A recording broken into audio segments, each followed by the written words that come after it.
प्रभु यीशु मसीह का अति पवित्र नाम का महिमा हो। प्रभु ने हमको एक और अद्भुत संगति प्रभु ने हमको दिया है।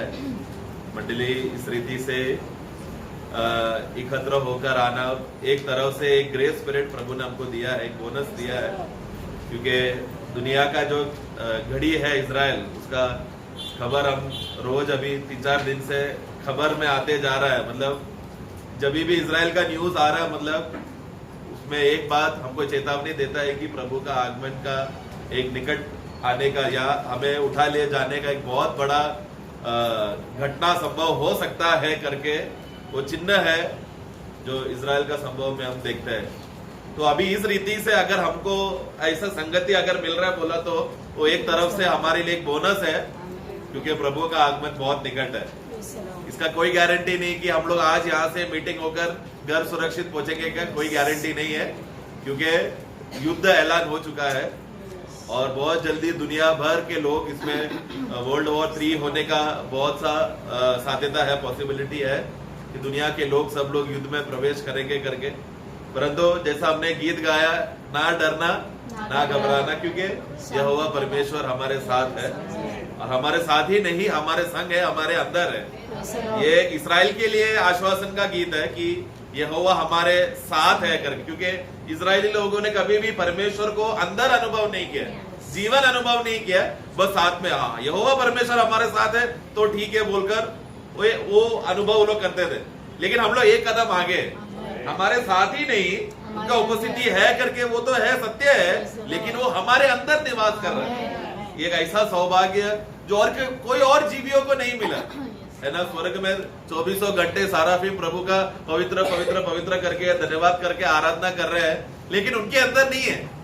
वो लोग सामने परमेश्वर को देख रहे हैं, सिंहासन में बैठा, देखा है तो भी कैसा देख रहे हैं, पंखों से अपना चेहरे को ढककर वो लोग देख नहीं पा रहे। लेकिन हम लोग कैसा है, हम लोग अनुभव कर रहे हैं। पहला यूहन्ना में यूहन्ना क्या कहता है, हमने जो छुआ, हमने जो अनुभव किया, हमने जिससे बात किया, वो महान परमेश्वर जो सिंहासन में बैठा हुआ, वो परमेश्वर जिसको स्वर्गदूत लोगों को देखने के लिए हिम्मत नहीं, उन लोगों ने उनको छुआ। आज वचन के द्वारा हम वो प्रभु को छू रहे हैं, आज वचन के द्वारा हम प्रभु को चख रहे हैं, आज वचन के द्वारा प्रभु का स्वाद हमको मिल रहा है, वचन के द्वारा आज हम लोग प्रभु का वो पर्सनल अनुभव में हम लोग रह रहे हैं। सहभागिता संगति का मतलब क्या है, प्रभु के साथ एक होकर रहना, उनके साथ रहना। और इसके लिए प्रभु कहता तुम मुझ में बने रहो तो मैं तुम में बना रहूंगा। प्रभु हमारे साथ है तो पिता और पुत्र साथ में हमारे साथ रहकर वो भोजन का अनुभव करने का वो अनुभव हमको मिलेगा, और ये हमारे लिए एक बहुत बड़ा सौभाग्य की बात है। तो इस्राएल जब इस रीति से युद्ध का अवस्था में जाते समय में मैं सोच रहा था, प्रभु ऐसा क्या है कि इस्राएल को इतना बड़ा आपत्ति उनको फेस करना पड़ रहा है। तो एक बात प्रभु बताया, इजराइल पुराने नियम का जो इजराइल करके जो हम लोग पढ़ते आ रहे हैं, या बाइबल से पढ़कर इस्राएल के बारे में जो परिचय है, जो चरित्र हम जानते हैं, वो इजराइल नहीं है आज का इजराइल। क्योंकि ये इजराइल कौन है, यूहन्ना का सुसमाचार पहला अध्याय में वाक्य 13 में यीशु क्या, यूहन्ना क्या कहता है, वो अपने बीच में अपने लोगों, हाँ पढ़ना नहीं, उसका 12 वाक्य, सॉरी, परंतु जितनों ने उसे ग्रहण किया, नहीं 11 वो अपने घर आया, वो अपने घर आया और उसके अपनों ने उसे ग्रहण नहीं किया। हाँ, मसीहा का टुकड़ा जाने का सबसे बड़ा सबूत है उस वाक्य में लिखा गया है, प्रभु अपनों के बीच में आया लेकिन अपनों ने उसको नहीं स्वीकारा। लेकिन अन्य जातियों में से जितने भी उनको स्वीकारा, उनको विश्वास किया, उनको उनका पुत्र बनने का, परमेश्वर का संतान होने का अधिकार हमको मिला है कि नहीं। इजराइल को वो भाग्य नहीं मिला। तो आज हमको वो अवस्था, इसके लिए हमें समझना है कि इजराइल जो अभी जो दुनिया में उनके साथ जो घटना घट रही है, समझते समय में उनके साथ यहोवा परमेश्वर उनके संग है क्या? अभी नहीं है। क्योंकि किसके संग है? क्योंकि अभी प्रभु मंडली के साथ है, कलीसिया में काम कर रहा है। इस्राएल को थोड़े समय के लिए अलग करके रखा। इस्राएल, परमेश्वर का अनुग्रह उनके साथ है, वो तो सच है, लेकिन जो कार्य जिस उद्देश्य से करने के लिए जो पुराने नियमों में पढ़ते हैं कि यहोवा परमेश्वर उनके साथ कार्य किया, उनके साथ ऐसा ऐसा व्यवहार किया, ये सब बातें वैसा नहीं हो रहा है जैसा आज हो रहा था घटना है। इसलिए हमें वो समझना है। लेकिन आज प्रभु किसके साथ कार्य कर रहा है? मंडली के साथ। जिस दिन एक दिन आखिरी तुरैया फूकी जाएगी, और जब वो आखिरी अन्य जाति उद्धार पाकर नया जन्म होकर मंडली में जुड़ जाएगा, अन्य जाति संख्या पूरा हो जाएगा, तब क्या होगा? मंडली उठा लिया जाएगा। फिर प्रभु किसकी ओर मुड़ेगा? वापस इस्राएल को। तभी प्रभु इस्राएल के साथ कार्य करेगा जिस रीति से कार्य करना चाहिए। तो आज ये जो मैं सोचा था, प्रभु ऐसा क्यों, तो तभी एहसास हुआ प्रभु तो हमारे साथ है। आज भले इस्राएल न्यूज में, समाचार में एक एक बातें उनके विषय में हो रहा है, लेकिन हमारा विषय क्या है? वो जो भी कार्य हो रहा है वो सिर्फ एक दृष्टांत है। हम लोग पहला कोरिन्थ 10 में क्या पढ़ते हैं? इस्राएल के साथ जो भी हो रहा है वो बस एक दृष्टांत है, हमको एक सबक सीखने के लिए है। एक बात वहां पर है, इसलिए उनके लिए घटी है, लेकिन हमें इस बात में संभलना है, अपने आप को मजबूत करना है, मसीह में विश्वास में और हमें खड़े रहना है। ऐसा ना हो कि हम गिर जाए, खड़े रह रहे, सोच रहे, लेकिन कब गिरेगा मालूम नहीं। इसलिए हमें संभालने के लिए चेतावनी है जो इस्राएल के साथ वहां पर हो रहा है। तो वो एक ऐसा समय था जहां पर इस्राएली लोग तंबुओं का वो लोग पर्व मनाते समय में हुआ इतना बड़ा भयानक आतंकवादियों का अटैक जो उनके बीच में हुआ। तो प्रभु ने इस्राएली लोगों को पहले से ही व्यवस्था विवरण उसका 16 का 16 पढ़ते समय में, साल में जब तुम लोग पर्व मनाओगे, जो 7 पर्व जो उनके लिए दिया गया है, उस 7 पर्व में 3 बार सभी पुरुषों को एकत्र होकर वो पर्व मनाने के लिए आना है करके वहां पर हम पढ़ते हैं। ड्यूट्रोनॉमी 16:16 पढ़ना, 16:16। रोटी के पर्व, हाँ, और सप्ताह के पर्व, हाँ, और झोपड़ियों के पर्व, हाँ, इन तीनों पर्वों में, हाँ, तुम्हारे सब पुरुष अपने परमेश्वर यहोवा के सामने, हाँ, उस स्थान में जो वह चुन लेगा, हाँ, जाए। हाँ। तो वो स्थान कभी, ये मूसा जब इस्राएलियों को बोल रहा है, तभी तक उनको कनान देश मिला नहीं है, वो स्थान मिला नहीं है जहां पर इस्राएली लोग ये पर्व आकर मनाना चाहिए। लेकिन यीशु के समय में क्या देखते हैं? यीशु उस समय पर आया जहां पर इस्राएल विश्राम करने के लिए कनान देश पर आया हुआ जगह है। और 3 पर्व जब ये मनाया जाता था, तभी था यीशु मसीह का पकड़ाए जाने का समय कब था? फसोन का सप्ताह का पहले में, जब वहां पर वचन पढ़ते समय में आबीब महीने का जो उनका पहला साल, जो हमारे लिए जनवरी फरवरी बोलते हैं, उनके लिए आबीब महीना पहला साल है, जो हमारे लिए मार्च अप्रैल है। हमारा जो मार्च अप्रैल है, उनका आबीब महीना पहला साल है। उस साल में उन लोग क्या करना चाहिए?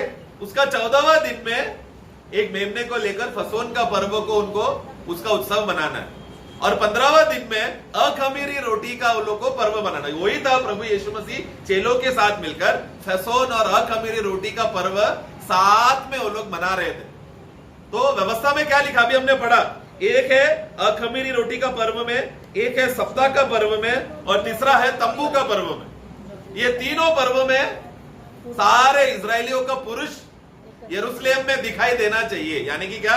मैं जो नगर तुमको देने जा रहा हूं, उस नगर में तुम लोग आना चाहिए पर्व मनाने के लिए। तो अभी जो आक्रमण होते समय में वो तीसरा पर्व जो तंबुओं का पर्व था, उस पर्व मनाते समय में इतना बड़ा आतंकवादियों का अटैक वहां पर हुआ। ये पूरा दुनिया को शॉक देने वाला एक झटका मिलने वाला संभव है कि एक कैसा इजराइल जो इस देश का सबसे बड़ा सुरक्षित शहर करके माना। जब पॉल ब्रदर ने आपको जस्ट मीटिंग की शुरुआत में याद दिलाया ना, दुनिया के लोगों ने क्या करके रखा है? उन लोग ने अपने लिए हथियारे जमा करके रखा है अपने आप को सुरक्षित करने, क्योंकि डर आ गया है। डर के तो उसी रीति से आज का मॉडर्न दुनिया में इस्राएल के ऊपर कोई मिसाइल फेंकेगा बोला तो असंभव के समान है। हम लोग उनका आयरन डोम मालूम है ना, जो उनको हिफाजत करने के लिए एक बहुत बड़ा लोग एक डोम करके, आयरन डोम करके एक मिसाइल को उड़ाने के लिए एक यंत्र उन लोग ने बनाया है। वो लगभग 9 फीट लंबा है। उस 9 फीट वो जैसे ही दूर से कोई मिसाइल आता है करके उसको सेंस होता है, उसके अंदर एक रेडार है, और वो रेडार में एक सेंसर डाला है। वो सेंसर लगभग 70 किलोमीटर का दूरी से हवा से अगर इसराइल की ओर रॉकेट आ रहा है करके मालूम पड़ा तो वो सेंसर चालू हो जाता है। और ये जो डोम करके जो नाम दिया, एक डोम करके नाम दिया खाली, लेकिन जैसी एक मिसाइल आता है करके मालूम पड़ेगा, ये यंत्र खड़ा हो जाता है और एक स्तंभ करके बन जाता है। खड़ा स्तंभ मतलब पिलर को क्या बोलेंगे हिंदी में?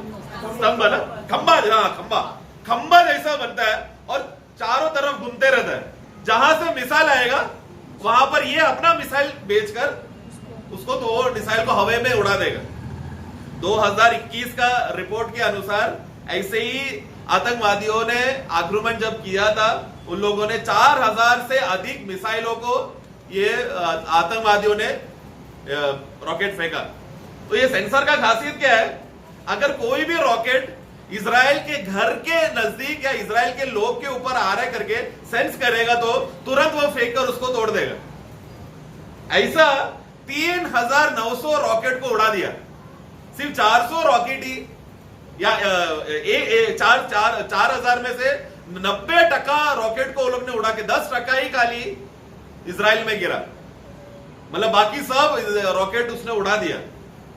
उतना शक्तिशाली, मतलब 4000 आया तो 3900 से भी ज्यादा रॉकेटों को उड़ा दिया, हवा में ही खत्म कर दिया। सिर्फ 100-200 या 400 रॉकेट ही इजराइल पे गिरा और ज्यादा हानि नहीं हुआ। लेकिन इस बार क्या हुआ, वो यंत्र उतना शक्ति रीति से काम नहीं किया जिस उद्देश्य से उसको बनाया गया था। तुरंत इजराइल का ऑपोजिशन पार्टी ने उनको पूछा ये क्या हो रहा है, ऐसा कैसा हो सकता है, हमारा देश में इतना बड़ा आक्रमण होने का क्या कारण है? तो उन लोग एक बात उन लोग ने जो आइडेंटिफाई समझा वो ये है कि हमने अपना हथियारों पर ज्यादा ही भरोसा किया करके उन लोग ने ये बात माना। इस विषय का एक भविष्यवाणी अगर हम देखेंगे तो एक वाक्य, मेरा विषय इजराइल पे नहीं है लेकिन आराधना का विषय में है, लेकिन इसमें लिंक्ड होता है, इसलिए मैं थोड़ा इसमें लेकर 2 राजा 17 अध्याय उसका 9 में एक वाक्य वहां पर चेतावनी देता है। एक भविष्यवाणी के रीति में ये वाक्य को हम पढ़ सकते हैं। उन्होंने कपट करके अपने परमेश्वर यहोवा के विरुद्ध अनुचित काम किए, अर्थात पहरुओं के गुम्मट से लेकर गढ़ वाले नगर तक अपनी सारी बस्तियों में ऊंचे स्थान बना लिए। देखो ऊंचे स्थान, गढ़ वाला इजरायली लोगों ने क्या किया, 2 राजा के इस समय में उन लोगों ने क्या किया, वो लोग, और यहाँ पर ऊंचे स्थानों में लोग ने मूर्तियां को रखकर वो लोग ने सेवा करने के लिए ऊंचा ऊंचा खंबा जैसा स्तंभ बनाया उन लोगों ने, जो एक गढ़ के समान है। आज उनका ऊंचा स्तंभ गढ़ में क्या है, हथियारों को डाल के रखा है। पहले उन दिनों में क्या था, उन लोग ने मूर्तियों को डालकर सेवा करने के लिए इस्तेमाल किया। आज उन लोगों ने हथियार को डालकर एक खंबा स्तर बना के रखा। तो ये वास्तव में क्या हो रहा है, एक रीति से 2 राजा में लिखा है कि तुम लोगों ने मूर्ति पूजा किया। उसका 10 पढ़ना। और सब ऊंचे पहाड़ों पर और सब हरे वृक्षों के नीचे लाठे और अशेरा खड़े कर लिया। उसका 14-15। परंतु उन्होंने न माना, वरन अपने उन पुरखाओं के समान जिन्होंने अपने परमेश्वर यहोवा का विश्वास न किया था, वे भी हठीले बन गए। वे उनकी विधियां और अपने पुरखाओं के साथ उसकी वाचा और जो चेतावनी उसने उन्हें दी थी उसको तुच्छ जानकर निकम्मी बातों के पीछे खो लिए। देखो इस्राएल लोगों ने क्या किया, इस तरह का गड़ा और स्तंभ बनाकर तुच्छ और निकम्मे बातों पे उन लोगों ने मन लगाकर उसका सेवा करने लगा। और आज इस्राएल ने भी वैसे ही किया है, अभी का जमाने का इस्राएल ने भी वैसे ही किया है। तुच्छ और जो परमेश्वर के लिए मूल्य नहीं, उन लोग ने अपने बलबूते से, अपने सामर्थ्य से हम लोग काबिल है, हम लोग अपने आप को संभाल सकते हैं बोलकर ऐसी चीजों पर आश्रय कर उन लोगों ने अपने लिए सुरक्षित स्थान, ऊंचा गढ़ और स्तंभ और खंबा बनाकर अपने आप को उन लोग ने बचाने गए। प्रियो, हम लोग उनसे ज्यादा दूर नहीं है। हम लोग क्या करते हैं, हमारा स्तंभ क्या है, हमारा नौकरी, हमारा घर, हमारा पढ़ाई, हमने जो इतने सालों से जो क्वालिफिकेशन कमाया, जो एक्सपीरियंस हमने कमाया, ये सब दुनिया में जो हमने कमाया वो बातों को, इसको हमने अपना गढ़ा, अपना स्तंभ बनाकर रखा है। और हम किस पर आश्रय करते हैं, ये सब बातें हमें मदद करेगा दुनिया में बड़ा नाम कमाने के लिए। उसके लिए कौन मदद करना चाहिए, मंडली में आकर यीशु से प्रार्थना करेगा तो यीशु मेरा मदद करेगा। हम लोग इजराइल से ज्यादा अलग है करके नहीं समझना, या इजराइल से श्रेष्ठ है करके नहीं समझना।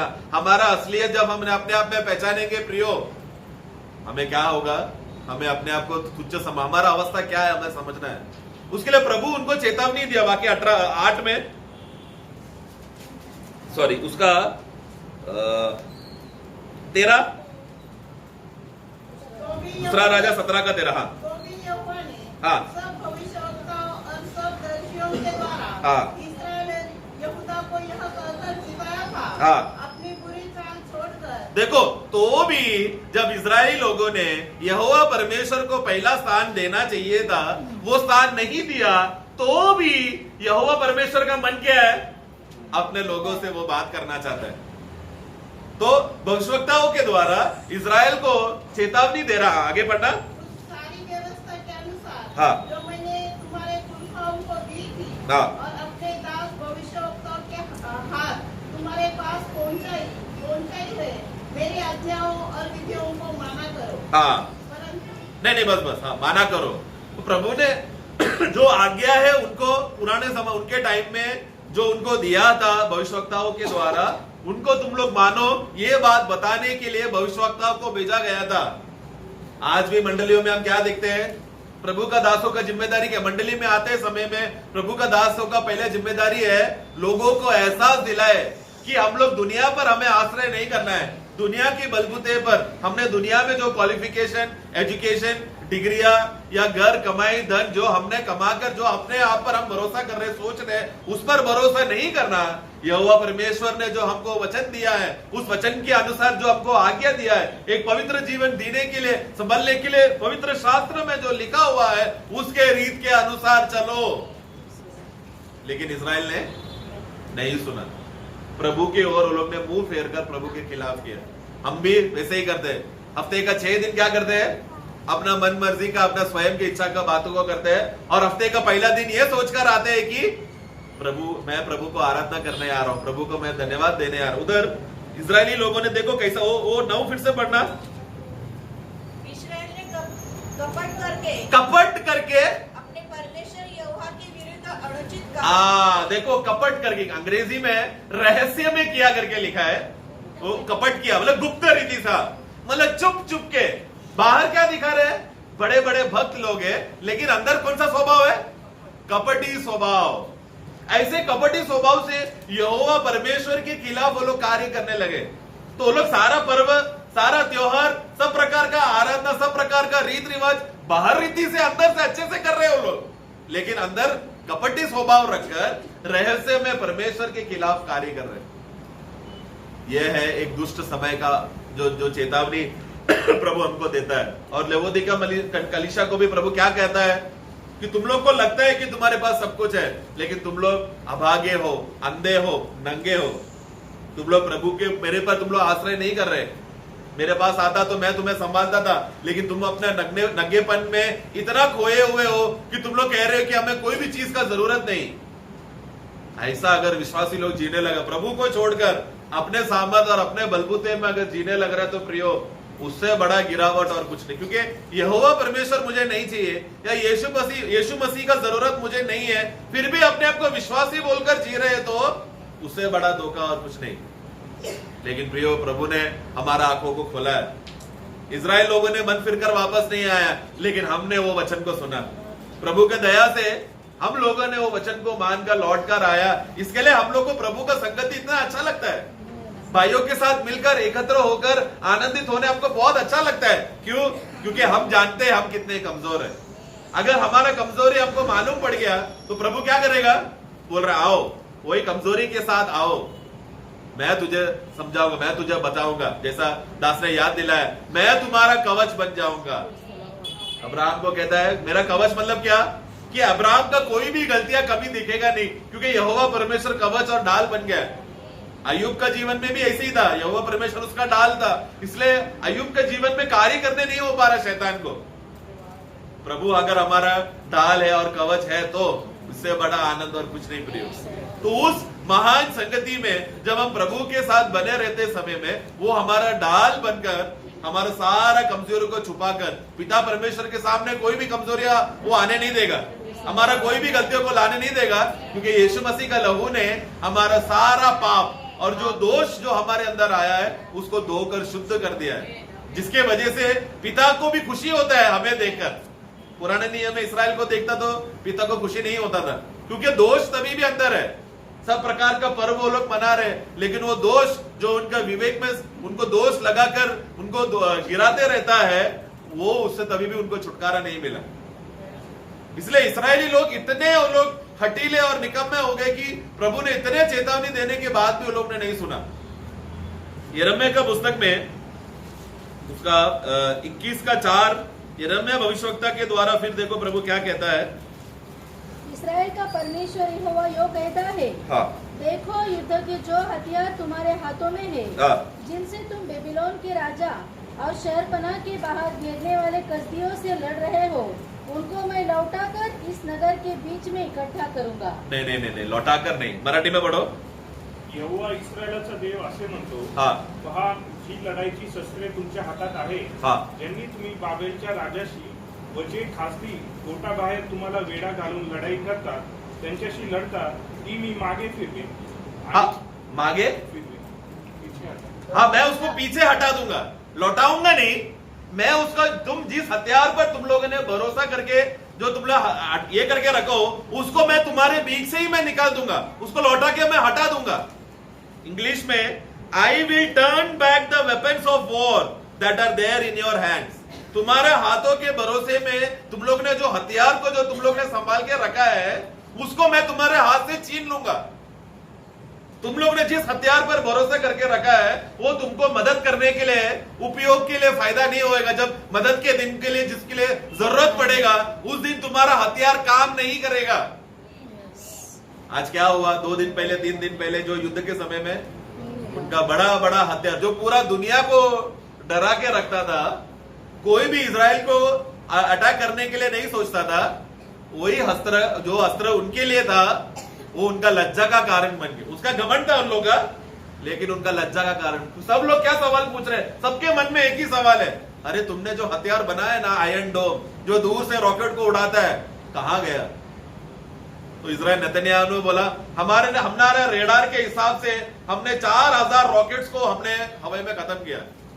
हमास का प्रेसिडेंट, हमास का जो आतंकवादी का नेता है, वो बोल रहा है, ये क्या झूठ बोल रहा है, हमने 8000 मिसाइल भेजे थे। रिपोर्ट्स हम लोग ऐसा न्यूज में ऐसा आ रहा है, कितना सच है, कौन सच बोल रहा है, कौन झूठ बोल रहा है, हमको नहीं मालूम। लेकिन दुनिया के नजर में इजराइल एक गिरा हुआ देश का में अवस्था में आ गया। एक ऐसा इजराइल जो एक समय दुनिया का शान था। उनका मोसाद करके एक रहस्य एजेंसी है जो हमेशा इंटेल दुश्मन के देशों से हमेशा खबर चुरा कर इजराइल को देश को खबर देता था। मोसाद करके एक रहस्य एजेंसी है। वो एजेंसी क्या करता है, दुश्मन लोग जब भी आक्रमण कर रहे हैं करके उन लोगों को मालूम पड़ता था, उनका अंदर का देश के दुश्मनों का खबरी लोग इजराइल को बताते थे कि अभी तुम्हारे देश में आक्रमण होने वाला है। ऐसा एक खबर उनको 10 दिन पहले ही मिस्र देश का अधिकारी ने उनको बताया था कि ये पर्व के दिन तुम्हारे यहाँ पर एक बहुत बड़ा आक्रमण होने वाला है। लेकिन इजरायली लोगों ने उसको सीरियसली नहीं लिया। चेतावनी पहले ही उनको देकर रखा था। क्यों?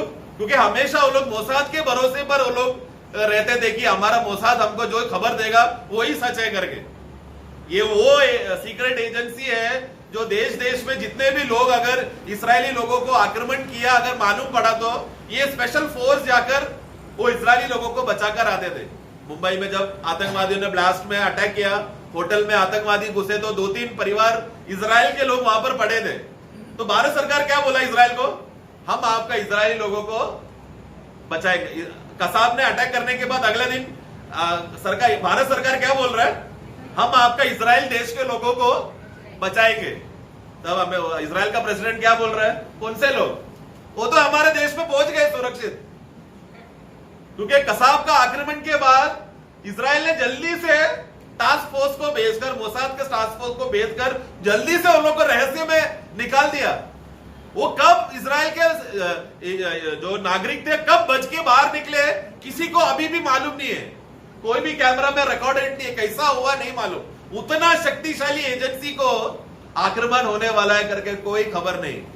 क्योंकि वचन क्या कहता है, जिस हथियार पर तुम लोग भरोसा करके जी रहे हो जरूरत के दिन में वो काम नहीं आएगा, क्योंकि वही हथियार तुम्हारे खिलाफ हो जाएगी। मैं उस हथियार का, क्योंकि यहोवा परमेश्वर पर था तुम्हारा भरोसा, वो उन लोगों ने नहीं किया। हम लोग भी उनसे ज्यादा फर्क नहीं है। हम लोग भी जैसे पहले याद दिलाया, हमारा बुद्धि और हमारा समझ और हमारा अक्ल पर जो हम लोग आश्रय करके जीते हैं, हमारा अक्ल हमारा समझ एक दिन हमको मृत्यु में लेकर जाएगा, तब हमें बचाएगा नहीं। इतने बड़े बड़े बुद्धिमान लोगों ने प्रियो बाइबल पढ़ने के बाद वो लोग बोल रहे कि बाइबल गलत है। उनका ज्ञान और उनका बुद्धि उनको धोखा दे रहा है। बाइबल पढ़कर भी उनको उद्धारकर्ता को समझ नहीं पा रहे। क्यों? क्योंकि ये दुनिया का जो बुद्धिमान लोग, ज्ञानी लोगों को, वो लोग प्रभु को नहीं समझेंगे। पहला कोरिन्थी पहला अध्याय में प्रभु क्या कहता है? प्रियो, इसके लिए मैंने दुनिया के, जगत के बुद्धिमानों को नहीं चुना ना, बुद्धिमान लोगों को लज्जित करने के लिए। 1:26 पढ़ना।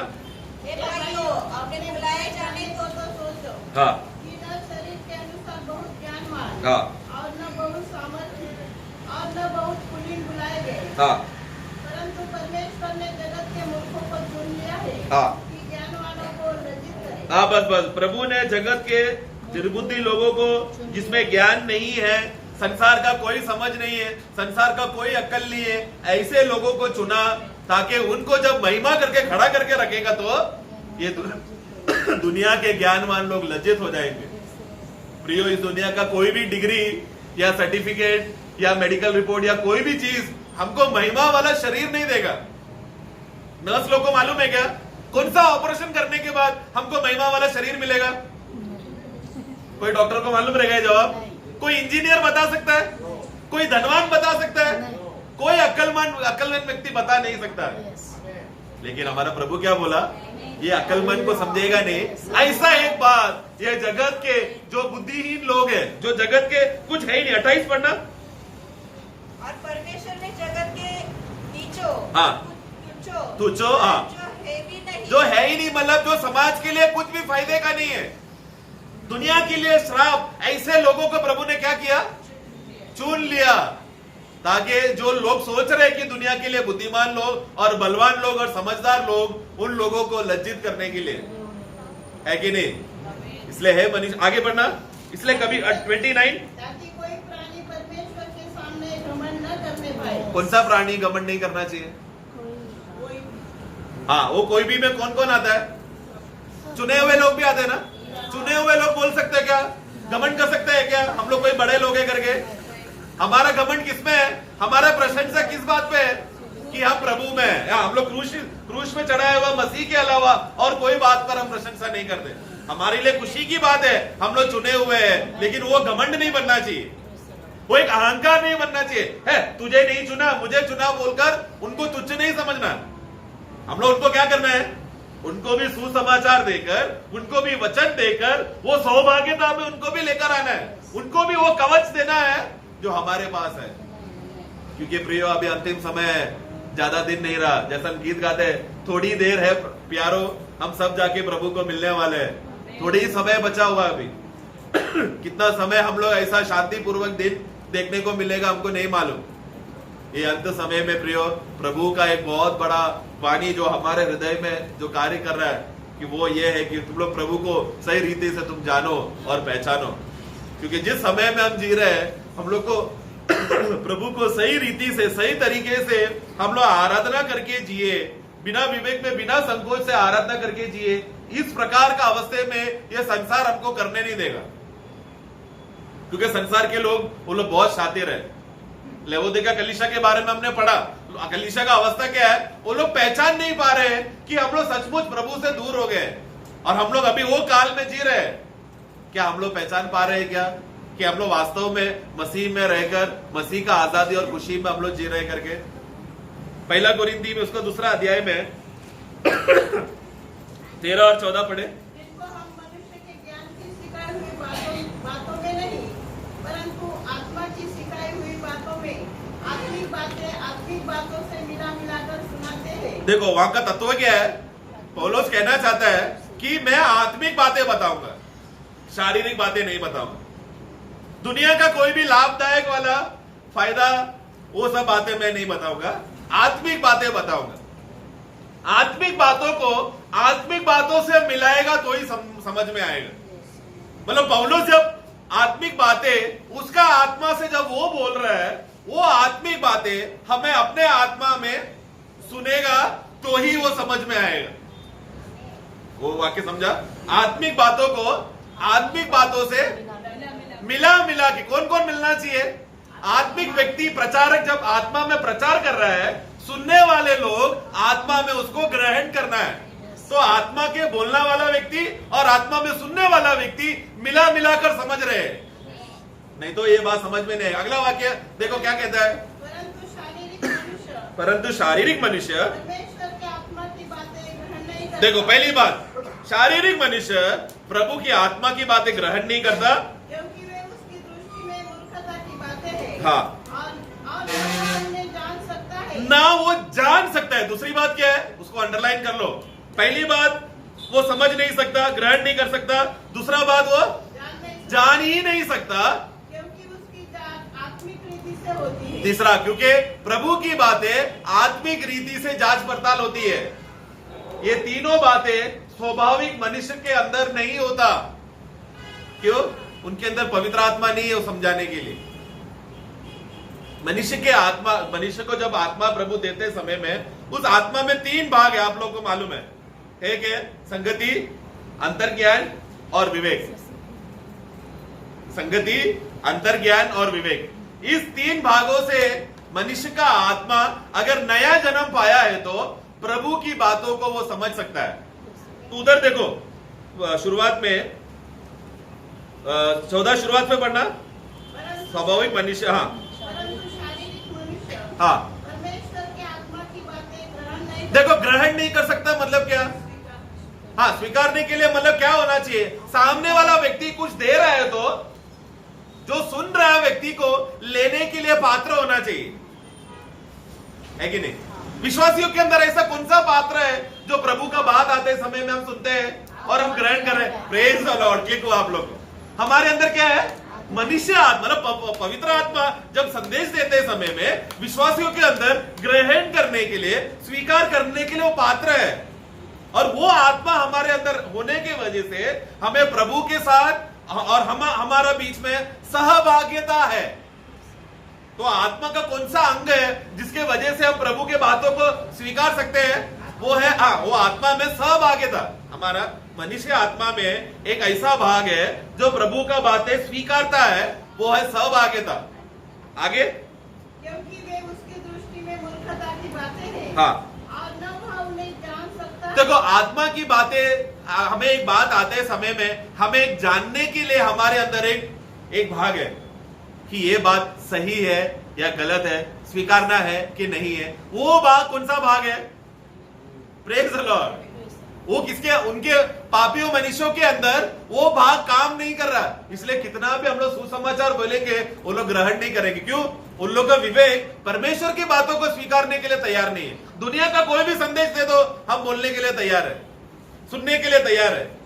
तुम हमारा पास्टर कैसा संदेश देने का कि मैं छोटा घर में आया था लेकिन यीशु से प्रार्थना किया, यीशु ने मुझे बड़ा घर दिया। मेरे पास पहला स्कूटर था, मैं प्रार्थना किया, प्रभु ने मुझे कार दिया। मेरा बेटे को नौकरी नहीं था, मैंने यीशु से प्रार्थना किया, बेटे को नौकरी मिला। ऐसा ऐसा संदेश देने का तो चलेगा, लेकिन क्रूस का संदेश या प्रभु का सच्चा संदेश जो आत्मा का संदेश है वो सब उन लोगों को स्वीकारने के लिए हो नहीं पा रहा है, क्योंकि सही गलत का विषय में उन लोगों को हो नहीं पा रहा, समझ नहीं पा रहा है। और आखिरी में, क्योंकि उनकी जांच आत्मिक रीति से होती है। तो वो जांच पड़ताल करना का एक अंग भी है अंदर। तो प्रभु का वचन जब हमारे अंतर्ज्ञान में जब आता है, उस अंतर्ज्ञान में से, आत्मा के अंतर्ज्ञान में हम लोग विवेक के द्वारा समझ रहे हैं, हम लोग जांच पड़ताल कर रहे हैं सही है कि नहीं। हाँ ये तो सही है। ये कौन कर सकता है? सिर्फ आत्मिक लोग कर सकते हैं। पवित्र आत्मा हमको मदद कर रहा है, लेकिन विश्वासियों के अंदर करने के लिए, आत्मिक बातें करने के लिए सहायता है उसका मनुष्य आत्मा।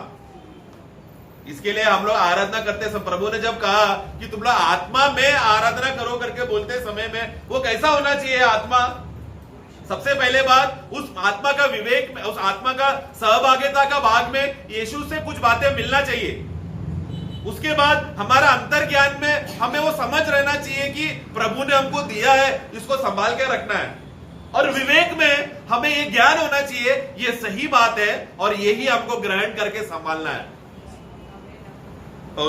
दाऊद ने जब प्रार्थना करते समय में, भजन संगीता 51 में, हिंदी में किस रीति से आया मुझे नहीं मालूम, उसका 6 पढ़ना। देख तू हृदय की सच्चाई से प्रसन्न होता है। वो हृदय करके आया, ठीक है। हाँ, हृदय का और मेरे मन हाँ उधर मन आया है, मराठी में पढ़ो। अंतर्यामात, ये अंतर्यामात मतलब ये प्राण में नहीं है और अंदर है ये, और सबके तुला आवडते हाँ आणि गुप्त हृदय, एक गुप्त भाग भी है हमारे अंदर और एक अंतर का भाग है। वो वाक्य हिंदी में वैसा नहीं आया ना, मतलब एक प्राण को बोला गया है और एक मनुष्य का अंतर ज्ञान के अंदर का भाग जो है आत्मा का भाग में सत्य प्रभु को चाहिए। पुराने नियम में जब भी भविष्यवक्ताओं को जब परमेश्वर जब बात करता था उनके लिए पवित्र आत्मा उनके अंदर थोड़े समय के लिए आता था और उनका अंतर ज्ञान को ज्ञान देता था। उस ज्ञान से भरकर आज क्या मैं लोगों को संदेश देना चाहिए या मेरे लोगों को क्या चेतावनी देना चाहिए, वो अंतर ज्ञान का समझ उनका आत्मा में आता था। और जब तक वो भविष्यवक्ता भविष्यवाणी करते रहता था तब तक आत्मा उसके साथ रहता था। जैसे ही वाणी खत्म आत्मा फिर नहीं है, फिर वो भविष्यवक्ता को याद नहीं है मैंने क्या बोला, उसको मालूम नहीं क्या संदेश आया करके। उसको सिर्फ इतना मालूम है आत्मा मेरे अंदर आया, मुझे इस्तेमाल किया, मैं केवल एक पात्र हूं, उस पात्र की जरिया मैं एक जरिया बन गया बात करने के लिए। भविष्यवक्ता मतलब है परमेश्वर का लाउड स्पीकर। परमेश्वर का पुराने नियम का भविष्यवक्ताओं का मतलब है परमेश्वर का लाउड स्पीकर, यानी कि लाउड स्पीकर को मालूम नहीं है क्या बोल रहा है, क्योंकि कौन बोल रहा है, जिसके हाथ में माइक है। माइक प्रभु के हाथ में है, लाउड स्पीकर कौन है, भविष्यवक्ता के होठ। तो भविष्यवक्ता आके बोलते रहेगा तो बात कौन कर रहा है, प्रभु स्वर्ग से बात कर रहा है, भविष्यवक्ता का होठ खाली हिल रहा है। तो लोग डर जाते थे, अरे क्या हो गया, ये भविष्यवक्ता है, हमें डरना है, प्रभु का वाणी आया है। सब लोग डर जाते थे। थोड़े देर के भविष्यवक्ता बोला क्या हुआ क्या हुआ, अरे वचन आया प्रभु का, क्या आया, वो फिर वो लोग भविष्यवक्ता को, अरे ऐसा है क्या। भविष्यवक्ता ऑलरेडी पहले से ही प्रभु के साथ कांटेक्ट में है, क्योंकि भविष्यवक्ता कौन है, प्रभु का मन जानने वाला व्यक्ति है। नातान भविष्यवक्ता कौन था, परमेश्वर का मन वाला व्यक्ति था। दाऊद का जो रहस्य के किया हुआ पाप पहला नातान को नहीं मालूम था, लेकिन प्रभु जब बताया तो नातान को मालूम पड़ा, नातान रोने लगा, ऐसा राजा है क्या हमारा राजा। लेकिन वो प्रभु के खिलाफ बात नहीं कर सकते, क्योंकि राजा कौन है, प्रभु की ओर से अभिषेक किया हुआ राजा है। वो क्या बोला, आप जो बोलेंगे मैं वही वाणी बोलूंगा, क्योंकि आपने जैसा उसको अभिषेक किया मैं भी वैसे ही अभिषेक दास हूं आपका। नातान ने वो सब जाकर बोला जो दाऊद को मांग। वो बात सुनने के बाद वो तुरंत विनती मांगने लगा। वो बात का अध्याय है वो भजन संगीता 51। भविष्य दाऊद को पश्चाताप होकर वो क्या चाहता है, उसके हृदय के अंदरूनी भाग में गुप्त स्थान में प्रभु का सच्चाई चाहिए। तो उसके बाद वो क्या प्रार्थना करता है, हे प्रभु, उसका 10 पढ़ना, हाँ मेरे अंदर शुद्ध मन उत्पन्न कर, हाँ और मेरे भीतर स्थिर आत्मा नए सिरे से उत्पन्न कर। हाँ देखो, मेरे भीतर, कहां पर मेरे भीतर मतलब क्या, कहां पे, मेरा मतलब वो मैं कौन है, प्रेज द लॉर्ड। मेरा मतलब मैं मतलब प्राण है, तो मेरे भीतर मतलब प्राण के भीतर मतलब कहां पे, आत्मा में। उसको नया करो, उसके ताजा करो, क्योंकि मैंने पाप करके मेरे अंदर मृत्यु का कार्य आकर मुझे और प्रभु का संगति दूर हो गया। उसका विवेक क्या हो गया, मरा हुआ समान का हो गया। उसका विवेक में अभी कोई बोध ही नहीं है, मैंने पाप किया। 1 साल लगा उसको समझ में आने के लिए कि मैंने कितना बड़ा गलती किया है, क्योंकि नातान भविष्यवक्ता 1 साल के बाद आकर बोला। तब तक प्रभु दाऊद को मौका दे रहा है, उसका विवेक में प्रभु उससे दूर हो गया करके उसको एहसास नहीं हो रहा है। नातान भविष्यवक्ता ने आकर बोला तो, प्रभु मैं 1 साल से जो सूखा सूखा अवस्था है, जो मुरझाया हुआ अवस्था है, वैसा मत करना प्रभु। तुरंत आत्मा का उपस्थिति मुझे देना, वो उपस्थिति को दूर नहीं करना। अगला वाक्य, मुझे अपने सामने से निकाल न दे, हाँ, और अपने पवित्र आत्मा को मुझसे अलग न कर। हाँ, क्यों अलग हो गया था, पाप के वजह से उसके जीवन में पर्दा आ गया है। वो पर्दा आने की वजह से परमेश्वर उधर ही है, लेकिन वो परमेश्वर को देख नहीं पा रहा है, संगति कर नहीं पा रहा है, क्योंकि वो पर्दा, वो दीवार उसको रोक रहा है। ऐसे ही स्वाभाविक मनुष्य, जो स्वाभाविक संसार के लोग हैं, उनके अंदर आत्मा का कोई भी कार्य नहीं होता। शैतान नहीं चाहता कि परमेश्वर का जो अगम्य ज्योति सुसमाचार के द्वारा उनका हृदय में चमके, इसलिए उन लोगों का आंखों को अंधा करके रखा है। 2 कोरिन्थी 4:4 में हम पढ़ते हैं, शैतान नहीं चाहता अविश्वासी लोग सुसमाचार का ज्योति उन लोग समझे। लेकिन हमारा विषय में क्या हो गया, वही दूसरा कोरिन्थी 4:6 पढ़ना। इसलिए कि परमेश्वर ही है जिसने कहा अंधकार में से ज्योति चमके, और वही हमारे हृदय में चमका। ये कब की बात है ये? नहीं ना, परमेश्वर ने कब कहा अंधकार में से? अंधकार को देखकर प्रभु ने कब कहा ज्योति हो? उत्पत्ति का पुस्तक पहला अध्याय में। जरा हम लोग का जन्म भी नहीं हुआ है, आदम हव्वा तभी नहीं है। तो पौलुस क्या बोल रहा है, आदम और हव्वा को जन्म करने से पहले ही परमेश्वर ने पृथ्वी को देखकर, जो भेडोल हो चुका है, जो अंधकार से भरा हुआ है, परमेश्वर का आत्मा पानी पर मंडरा रहा था, तब परमेश्वर ने कहा अंधकार को ज्योति हो। लेकिन पौलुस क्या बोल रहा है, अरे वो उत्पत्ति में पृथ्वी को नहीं बोल रहा है, हमारा हृदय को बोला। क्यों? क्योंकि हमारा हृदय अंधकार से, आत्मा मरा हुआ दशा में था, हमारा प्राण प्रभु के लिए उपयोग का कुछ फायदा नहीं था, हमारा शरीर पाप का गुलाम में मरा काम कर रहे थे। तब पवित्र आत्मा ने क्या किया, हमारे हृदय में आकर मंडराने शुरू किया। फिर परमेश्वर ने खुद कहा अंधकार को देखकर ज्योति हो, तो हमारा मरा हुआ आत्मा क्या हो गया, जिलाया गया, जिंदा हो गया। तब मैंने मेरा मुंह से चिल्लाया, ओ प्रभु। उद्धार पाना है तो प्रभु बोलना पड़ेगा ना। रोमियो का पुस्तक 10:9 में हम क्या पढ़ते हैं? हाँ, मुंह से अंगीकार करेगा तो उद्धार होगा। मुंह से अंगीकार होने के लिए हृदय का अंधकार हटना जरूरी है। प्रभु ने क्या किया, जो उत्पत्ति में घटना हुआ उसको भूलकर, पौलुस बोल रहा है वो उत्पत्ति का घटना नहीं है, वो अलग बात है, वो एक संभव है। लेकिन प्रभु उत्पत्ति के लिए नहीं कार्य किया, हमारे हृदय में काम किया। अभी वो घटना होकर 6000 साल हो गया, उत्पत्ति का घटना होकर 6000 साल हो गया। लेकिन आज हम वाक्य पढ़ते समय में हम क्या बोलते हैं, अरे ये 6000 साल पहले वाला बात नहीं है। प्रभु ने जिस दिन हमारे अंदर नया जन्म का कार्य किया, ये उस दिन का काम है। मेरे हृदय में ज्योति आने के लिए मैं कितना ट्राई किया, लेकिन नहीं हो सकता ना, क्योंकि मैं कभी भी मरा हुआ आदमी जिंदा हो जा बोलेगा तो जिंदा नहीं होगा। मरा हुआ आदमी अपने आप को जिंदा नहीं कर सकता। जिंदा करने वाला, जिंदा जीवी मरा हुआ जीवी को जिंदा कर सकता है। और जीवन कौन है, जीवन का व्यक्ति कौन है? जीवन का व्यक्तित्व है प्रभु यीशु मसीह। पाप और श्राप का व्यक्तित्व है शैतान, जो वो नहीं चाहता वो जीवन का ज्योति हमारे अंदर आए। प्रियो, हम लोग कितना सौभाग्य के लोग हैं। आज हम लोग इजराइल की तरह वो भूल नहीं करना चाहिए। दुनिया में थोड़ा डिग्री मिल गया, थोड़ा पैसा कमा लिया, थोड़ा लोग हमको इज्जत देने लगा तो बोलकर वो जीवित है परमेश्वर ने जो हमारे लिए इतना काम किया, इतना मेहनत, पर परमेश्वर मेहनत कर रहा है, ये बात हम समझ सकते हैं क्या? ये हजम होने वाली बात है क्या? परमेश्वर को सृष्टि बनाने के लिए क्या किया? ज्योति हो गया। सूरज आ गया। भूमि हो, पानी के अंदर था, ऊपर आ गया। सब बोल बोल के बनाया था, लेकिन हमें बचाने के लिए अपना सीने में रखा हुआ यीशु मसीह को बोला, यीशु तू जा और अपने लिए लोगों को बचा कर आ।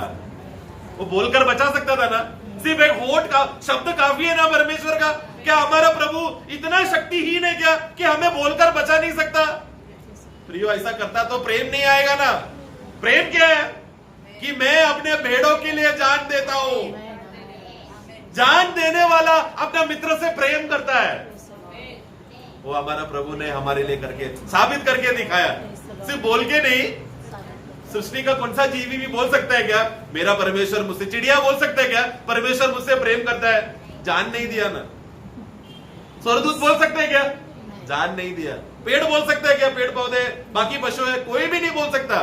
सिर्फ मनुष्य जाति बोल सकता है परमेश्वर ने। वो भी सब मनुष्य बोल रहे हैं क्या? लेकिन नहीं ना। इसके लिए प्रभु चुने हुए लोगों को चुन के रखा है। पहला पत्रोस 2:9 का वाक्य हमें नहीं भूलना है प्रियो। वो वाक्य क्या कहता है? प्रभु ने हमें अंधकार से, हम अंधकार में फंसे हुए लोगों को जब प्रभु ने कहा ज्योति हो, हम तुरंत अद्भुत ज्योति में आ गए। हम लोग चल के नहीं आए, हमें उठाकर लेकर आया, क्योंकि हम लोग मरे थे, मरे हुए लोग चल नहीं सकते। ऐसे दशा में प्रभु ने हमको संभाला। क्यों संभाला है? ताकि सदा उसके सद्गुणों का घोषणा करते रहे। एक शारीरिक मनुष्य प्रभु का बात ग्रहण नहीं कर सकता। उसको प्रभु के बात समझ नहीं सकता, क्योंकि उसको विवेक में समझने के लिए वो ज्ञान नहीं। फिर से पढ़ना वो वाक्य, 1 कोरिन्थी 2 अध्याय, परंतु शारीरिक मनुष्य हाँ, परमेश्वर के 14, हाँ, आत्मा की बातें ग्रहण नहीं करता, हाँ, क्योंकि वे उसकी दृष्टि में मूर्खता की बातें हैं, हाँ, और न वह उन्हें जान सकता है, क्योंकि उसकी जांच आत्मिक रीति से होती है। उसकी जांच आत्मिक रीति से होती है। प्रियो, हमारे अंदर जांच पड़ताल आत्मिक रीति से हमें करना है। मैंने एक संदेश, प्रभु का दास जब भी संदेश देते समय में एक बात हमेशा बोलते हैं, अपने आप को परखो, अपने आप को जांचो। कहां जांचना है? वचन में क्या लिखा है? जांच पड़ताल आत्मा से होना चाहिए। वचन समझेगा तो ही जांच पड़ताल होगा। आज लोगों को वचन नहीं समझता, क्योंकि वचन ग्रहण करने के लिए आत्मा कार्य नहीं कर रहा है। हम लोग दुनिया में समय बिता रहे। हमारा विवेक, इसके लिए सबसे स्पर्श और सेंसिटिव भाग है हमारा विवेक। विवेक को तुरंत जल्दी मालूम पड़ जाता है हमसे कुछ गलती हुआ है कि नहीं। वो विवेक हमको वचन के द्वारा, आत्मा, पवित्र आत्मा के मदद से हमें बताते रहता है कि हमें क्या गलती है। तुरंत हमको मन फिरना है। ये बात किसको बोलेगा विवेक? मन को, मन, हमारा प्राण को बोलेगा। प्राण तुरंत क्या करना है? अभी घुटने में आने का समय है। मन किसको बोलेगा? दिमाग को बोलेगा घुटने में आने का समय है, क्योंकि आत्मा ने संदेश दिया मन फिराओ। तब हमारा शरीर क्या करेगा? घुटने में आएगा। ये रीति से क्रिया, हम लोग कोई बाहरी रीति से कोई भक्ति दिखाने वाला चीज नहीं है। ये आत्मा प्रेरित होने वाला कार्य है जो हम सबके अंदर होता है। इसके लिए प्रभु कहा, आत्मा और सच्चाई से आराधना करना करके बोलते समय में हमारा विवेक, हमारा अंतर्ज्ञान और हमारे अंदर का आत्मा का सहभागिता, ये तीनों एक होकर कार्य करना चाहिए। तो ही प्रभु का कार्य हमारे अंदर होगा। तो ही हम लोग बोल सकते हैं हम लोग आत्मिक मनुष्य है। लेकिन शारीरिक मनुष्य कौन है? नहीं, वो स्वाभाविक मनुष्य है ना। 14 पढ़ना। नहीं, सॉरी, वो शारीरिक नहीं है, स्वाभाविक मनुष्य आना चाहिए उधर। स्वाभाविक मनुष्य प्रभु के बातें ग्रहण नहीं। देखो 3 प्रकार के लोग, पहले ये आप लोगों को मालूम है, इसलिए मैं डिटेल में नहीं जा रहा हूं। एक स्वाभाविक लोग है जिसका नया जन्म नहीं हुआ। एक शारीरिक विश्वासी है जो नया जन्म हो गया है लेकिन अभी भी दूध पीछा बच्चे के समान है। और फिर एक आत्मिक विश्वासी जो सयाना भोजन खाता है, बड़े हो गए। तो शारीरिक विश्वासी के बारे में 3 अध्याय का पहला वाक्य में, हाँ, मैं तुमसे इस रीति से बातें कर न सका, हाँ, जैसे आत्मिक लोगों से। हाँ, हम आत्मिक लोगों से कैसा बात करते हैं? आत्मिक बातों से मिला जुला कर बात करना चाहिए। लेकिन पौलुस कुरिन्थियों मंडली से वैसा बात करने नहीं हो पा रहे। क्यों? क्योंकि वो लोग शारीरिक है। अगला वाक्य, परंतु जैसे शारीरिक लोगों से, हाँ, और उनसे जो मसीह में बालक है। उसका 3 पढ़ना। क्योंकि अब तक शारीरिक हो, हाँ, इसलिए कि जब तुम में दावा और झगड़ा है, हाँ, तो क्या तुम शारीरिक नहीं, हाँ, और क्या मनुष्य की रीति पर नहीं चलते? अरे मनुष्य नहीं, तुम लोग सामान्य मनुष्य के रीति से नहीं चलते, ऐसा आना चाहिए। मराठी में पढ़ना 3 का 3। नहीं, उधर भी, हाँ, माणसाच्या रीति नहीं, स्वाभाविक माणसाच्या रीति। इंग्लिश में लिखा है, for you are behaving like mere man. तुम लोग सादा मनुष्य के जैसा बर्ताव कर रहे हो। कौन? शारीरिक विश्वासी लोग। शारीरिक विश्वासी क्या होना चाहिए? दूध पीने का अवस्था छोड़कर वचन का सामर्थ्य में बढ़कर विश्वासी हो, एक सच्चा विश्वासी, आत्मिक विश्वासी का बढ़ोतरी के लिए यत्न करना चाहिए। लेकिन ये लोग क्या कर रहे हैं? झगड़ा है, डाह है। जैसा संसार में लोग झगड़ा कर रहे हैं, ऐसा लोग मंडली में झगड़ा कर रहे हैं।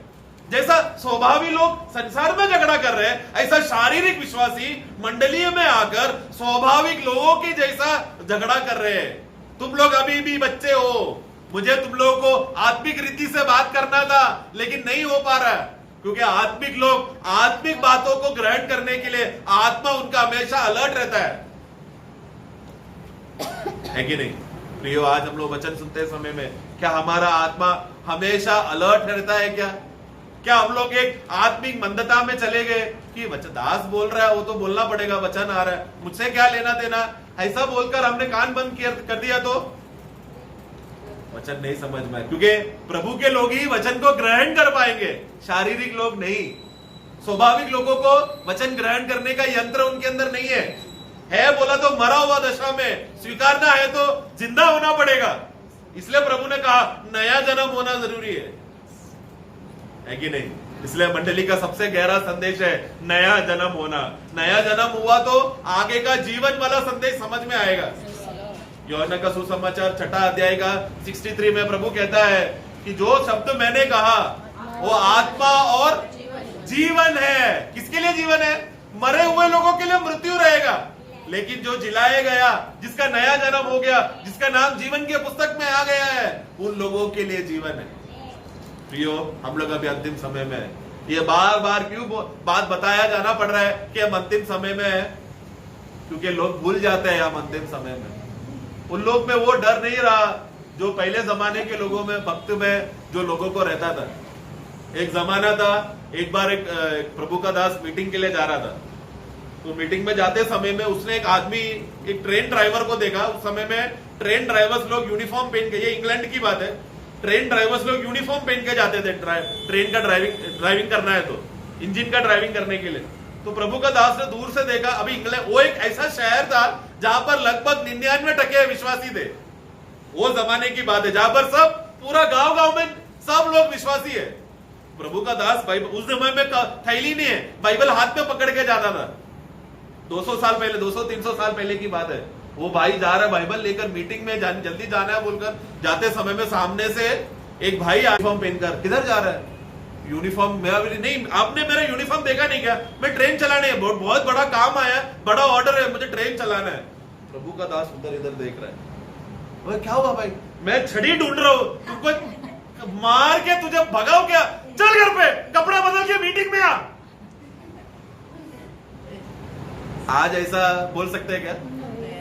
आज संडे में बच्चों को ट्यूशन रहता है, घर ट्यूशन मीटिंग में भेज नहीं सकता क्योंकि, अरे सॉरी, संडे मीटिंग में भेज नहीं सकता क्योंकि मेरा बेटे को संडे ट्यूशन जाना है। माँ बाप क्या बोलते हैं?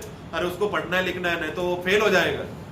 घर पे मेहमान आ गए संडे को, नहीं आज मैं मीटिंग में नहीं आ सकता, प्रभु का दास मुझे माफ करो, मेरे गांव से बड़े बड़े मेहमान लोग आए, प्रभु से भी बड़े लोग हैं लोग, मुझे आगे जिनको खाना नहीं खिलाया तो मेरा गांव में नाम खराब होगा, इसलिए आज मैं मीटिंग में नहीं आ रहा हूं। उस दिन वैसा नहीं था। पास्टर, प्रभु का दासों से लोग डरते थे। आज कब डरते हैं?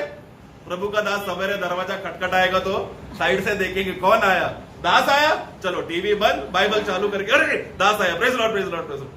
दिखाने का वक्त है। हमने क्या पढ़ा? इस्राएल लोग क्या हो गए? कपटी बन गए। आज हम लोग भी क्या कर रहे हैं? मैं अपने आप को बोल रहा, अपना विषय में प्रिय, हमें हमारे जीवन के विषय में इतना हमें सतर्क रहना है क्योंकि हमारा प्रभु बहुत जल्दी आने वाला है। और किसको ले जाएगा? जो उसका प्रेम में उसका वाट जो रहा है। हमारा प्रभु बहुत जल्दी आएगा, लेकर जाएगा। बोला तो हमारे अंदर आनंद उमड़ना चाहिए। हम लोग शांत नहीं बैठ रहे, फिर आनंद से उमड़कर, हे प्रभु तू जल्दी आ रहा है बोलकर, उस खुशी में, उस आनंद में प्रभु हम सबको सहायता करे। उस आनंद में हम लोग बढ़ते रहने के लिए प्रभु हम सबको सहायता करे। Praise the Lord. Praise the Lord. ये कौन सा पीढ़ी के लोग हैं? कौन सा पीढ़ी है? मिडिल पीढ़ी के लोग हैं। पहले टीचर को देख करके बच्चों को पीछा आता था, अभी बच्चों को देख करके टीचर को पीछा आता। क्यों? कहीं पत्रवाह तो ना करे। बच्चों का कोई भरोसा नहीं, बच्चों का कोई भरोसा नहीं, उल्टा पीठ। सही बात है ना प्रियो? प्रभु का वचन में जो लिखा सत्य है, प्रभु के वचन में जो भी लिखा है सत्य लिखा है। आज भी जब प्रभु का वचन पढ़ने के समय में प्रभु मेरे से बात करता है, कितने लोग लिखता है ना? आज प्रभु ने बात किया है कि नहीं? वो व्यक्ति है जो कि आत्मीय है। जो व्यक्ति, अभी देखो एक बात सच है, आज भी कितने लोग विश्वास करता है ये वचन सत्य है? वचन सत्य है, विश्वास करता है क्या? हर एक बातों में यीशु मसीह जब परीक्षा हुआ तो यीशु मसीह ने क्या किया?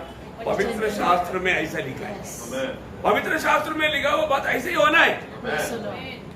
पवित्र शास्त्र की बात अभी भी लोग विश्वास किया होता, कितना चेंज होता।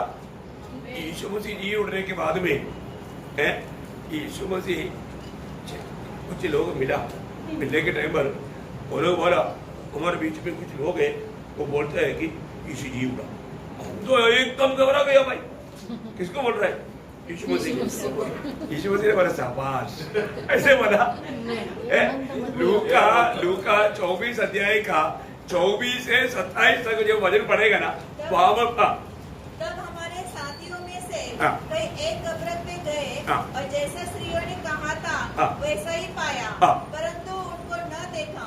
तब उसने उनसे कहा, हे निर्बुद्धियों, क्या बोला? देखा, हे निर्बुद्धियों और भविष्य वक्ताओं की सब बातों पर विश्वास करने से मतिमंदी हो। देखा, आगे, क्योंकि आवश्यक न था मसीह ये दुख उठाकर अपनी महिमा में प्रवेश करे। प्रिय, मालूम क्या है कि ये बात लिखा हुआ वचन के अनुसार प्रभु में पूरा हुआ। वो बात देखा हुआ लोग आकर के तुमको बोला, लेकिन तुम लोगों ने विश्वास नहीं किया। देखा, आज भी वही बात है ना, अपन जो प्रभु का वचन सुन रहा है, वो वचन सुनने के समय में हम कहां तक इन बात को विश्वास से सुनता है, ये बहुत बड़ी बात है। आज भी बहुत लोग वचन पढ़ता है लेकिन समझता नहीं। क्यों नहीं समझता मालूम है ना? दानियल 12 अध्याय का 10 वचन में लिखा है, ध्यान से पढ़ना उसको। दानियल 12 अध्याय का 10 वचन। क्यों नहीं समझता? सब लोग नहीं समझेगा, फिर कौन समझेगा? बुद्धिमान लोग समझेगा। पढ़िए। बहुत से लोग तो अपने अपने निर्मल और उजले करेंगे और स्वच्छ हो जाएंगे, परंतु दुष्ट लोग दुष्टता ही करते रहेंगे। देखा, दुष्ट लोग दुष्टता ही, वो लोग बचा के हमने कितनी बार सुनाया। यानी दे कोई बात नहीं है, इसको अभी अपन बोझ के साथ समझा रहा है। टाइम हो गया, जल्दी कर। कितनी बार ऐसे सुना, आ रहा कितनी बार सुना, अभी तक आया नहीं है ना। दुष्ट लोग नहीं समझेगा, फिर कौन समझेगा? परंतु जो बुद्धिमान है वे ही समझेंगे। बुद्धिमान लोग समझेगा प्रियो, बुद्धिमान लोग समझेगा कि बात का सीरियसनेस समझो प्रियो। समझने का समय प्रभु देता है, उस समय में उस बात को अभी आपको प्रभु के उपस्थिति में कौन लेकर आया? प्रभु लेकर आया है ना। इस समय में प्रभु ने आपका समझ खोला है, लेकिन अगर आप उसको लापरवाही करेगा तो, क्योंकि पवित्र शास्त्र कोई भी बुद्धिमान नहीं समझ सकता। अभी हमने बहुत बार सुना वही बात है। लूका 24 का 45 में क्या लिखा? पवित्र शास्त्र बुझने के लिए देखा, उनकी समझ खोल दिया।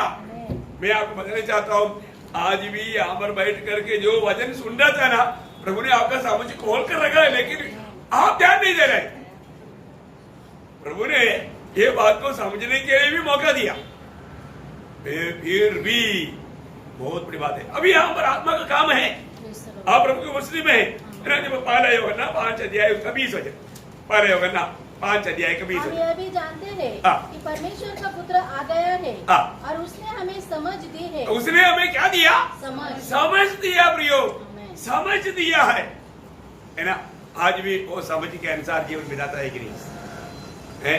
आज हम उस समझ की आत्मा का अधीन है कि नहीं? मैं इस बातों को सुनता है तो मुझे समझ में आ रहा है कि नहीं? प्रभु ने हमें समझ दिया है।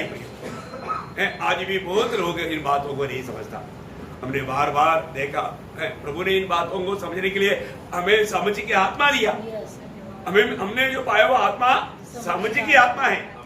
उसी आत्मा में ही प्रभु हमें आत्मिक बातों को खोलकर समझा रहा है। तो प्रभु ने कितना अच्छी तरह समझाया। हम लोग कितना अंत समय में, आखिरी क्षणों में, हमने कल भी या पिछले दिन में कई बार बोला कि देखो घड़ी देखो, कितना टाइम हो गया, 8:12 हो गया। घड़ी देख करके स्लो करो, प्रेज़ द लॉर्ड। घड़ी देख करके चलना चाहिए ना, उसके अनुसार स्पीड बढ़ाना चाहिए ना। समय कम में करके देखेगा तो अरे जरूर, नहीं तो ट्रेन जाने का टाइम हमको मालूम 8 बजे है, पर जो हम 8 बजे तक घर में हैं, क्या होगा? नहीं होगा, हो जाएगा। हर एक बातों में टाइम पर तैयार रहना, टाइम का बहुत बहुत महत्व है। तो मैं प्रभु को धन्यवाद देता हूँ। प्रभु आज भी हमारे जरूर जान करके प्रभु ने आत्मिक बातों में बहुत से गहराई बातें हमें बताया। प्रियम सब सुनने वाला, सुन करके ऐसा जाने वाला नहीं बनना, सुन करके अमल करने वाला बनना। मेरे जीवन में आज भी जो वचन आया, मेरे लिए कुछ आया।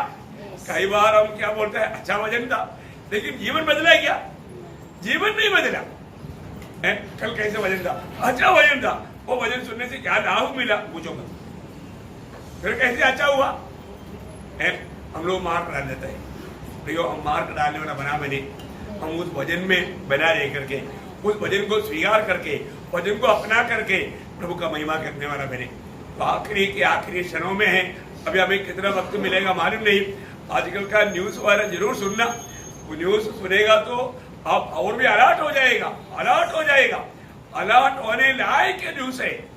तो मैं आपको बताता हूँ प्रियो, हम लोग सोचने से बढ़कर प्रभु का आगमन का घड़ी बिल्कुल निकट है। हम कभी सोचते ही नहीं ऐसे समय को प्रभु आएगा।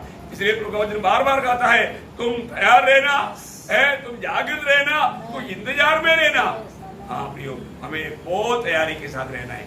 तो जरूर प्रभु ने वचन बोलने के लिए प्रभु दास को सामर्थ दिया, सुनने वालों पर अनुग्रह उंडेला। प्रभु ने अपने नाम को महिमा किया। सारे महिमा प्रभु को मिले, प्रभु सब प्रकार प्रभु को महिमा मिले। आमीन।